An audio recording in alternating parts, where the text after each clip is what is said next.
What to talk about, what to talk about, what to talk about, what to talk about. Not McLaren, not Red Bull. Okay, my entire house just shook.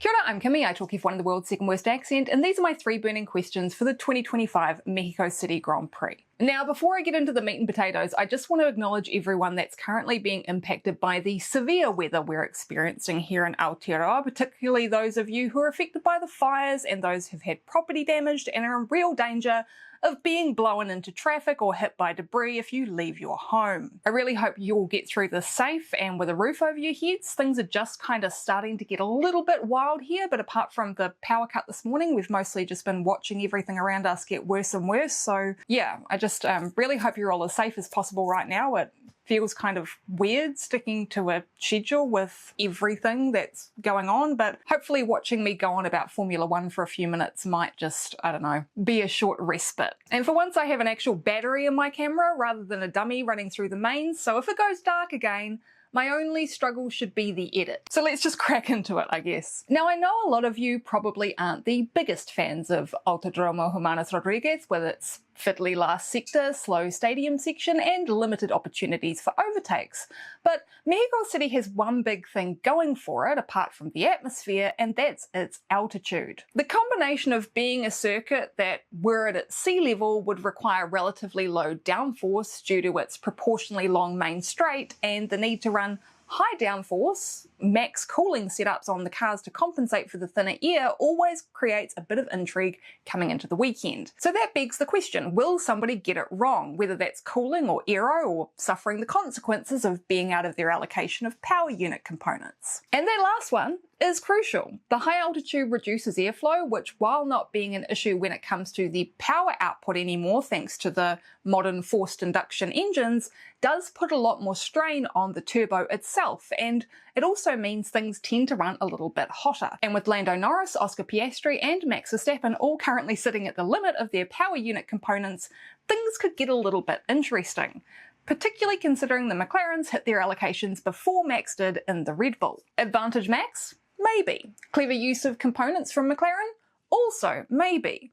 The Piastri side of the McLaren garage might be ruining not taking a tactical penalty though following Oscar's crash in qualifying in Baku. They had the chance to go over their allocation with pretty much zero real consequences, and in retrospect, a pit lane start might have worked out better for them in that particular race. But hindsight is 2020, and I'm fascinated to see if this choice ends up biting them in the you-know-what this weekend. My second question is kind of tangential to that, and it's, will FP1 end without incident, and will everyone have a car to get into come FP2? There are 9 cars opting for an FP1 rookie session this weekend, and while they usually don't get the opportunity to really push the cars to their limits, there's still a bit of an opportunity for chaos. We've got Luke Browning, Arvid Lindblad, Paul Aaron, Jack Crawford, Hiroyo Hirakawa, Pato O'Ward, Fred Vesti, Ayumu Iwasa, and Antonio Fuoco sitting in for Sainz, Verstappen, Gasly, Stroll, Behrman, Norris, Russell, Lawson, and Hamilton. Now, all of these guys, bar Fuoco and Crawford, have experience turning a wheel of an F1 car in an active session. Many of them quite a lot, but even those guys are still going to be a bit rusty when it comes to rubber on an actual circuit and dealing with multiple cars all circulating at once. And if one of them, particularly Lindblad or Hirakawa, editing Kimmy here, I meant Pato O'Ward, I totally forgot that Hirakawa has moved to Haas. Didoy. Bin it in spectacular fashion, that might bring engine components into play. Now, of course, that depends on how much use each power unit has on the clock and whether or not Red Bull or McLaren have held back some gear that's had some lighter use, but it's something that could play its part. Finally, and I'm really sorry, this is kind of a Red Bull heavy video, I know, I normally am a bit more broad than this, cut me a little bit of slack. Is this weekend the make or break one for Yuki Tsunoda and Liam Lawson, and will there be an announcement about who will be sitting in the 3 theoretically vacant Red Bull owned seats next season? In between now and Brazil anyway. What I get from the choice of cars is that it's clear they're doing 2 things with this weekend. They're evaluating Lindblad further for a seat next year, which he seems pretty much on top of the list of despite his less than stellar F2 season. Oh god, I'm gonna sneeze. And they're giving Yuki every opportunity to succeed by putting Lindblad in Max's car and letting Yuki get as much running as possible. Now, conspiracy theorists might say they're doing the opposite with Lawson, but unfortunately for my compatriot, Racing Bulls assigned the other cars to FP1 sessions to Hadjar in the first 2 races of the season, as is within the regulations.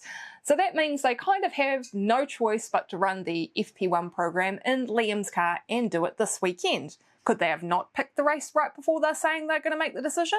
Well, no, they actually couldn't. Not if it has anything to do with Red Bull's agreement with Honda regarding Iwasa. With only 5 races left in the year and Iwasa being out for at least Vegas due to it clashing with the final round of Super Formula, Mexico City and Abu Dhabi are the only opportunities Racing Bulls has to fulfill its FP1 rookie sessions due to both Brazil and Qatar being sprint weekends. Whatever the answer to the question of whether or not this is the deciding weekend for these drivers, what is for sure is that they're all going to have to keep it clean while putting their absolute best performances in possible. I just really hope that neither Tsunoda or Lawson get taken out in a first lap incident and have the opportunity to actually give it their all come Sunday. So that's it. That's my 3 burning questions for the 2025 Mexico City Grand Prix. What are yours? Are you wondering if we'll get the mariachi intro music again?